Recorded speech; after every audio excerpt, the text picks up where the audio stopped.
Hello everyone, আজ আমি কলকাতার লর্ড সিনহা রোডের পরিচয় দেব, যা দক্ষিণ কলকাতার পার্ক স্ট্রিট, এজিসি বোস রোডের মতো গুরুত্বপূর্ণ রাস্তার কাছাকাছি অবস্থিত। এই রাস্তাটি সত্যেন্দ্র প্রসন্ন সিনহার নামে নামকরণ করা হয়েছে, যিনি বিহার ও উড়িষ্যার প্রথম রাজ্যপাল, বাংলার প্রথম ভারতীয় অ্যাডভোকেট জেনারেল এবং ব্রিটিশ মন্ত্রিসভার প্রথম ভারতীয় সদস্য।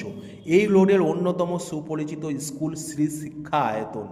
এই স্কুলের ঠিক অপোজিট দিকে কলকাতার জনপ্রিয় শপিং মল ইমামি মার্কেট অবস্থিত।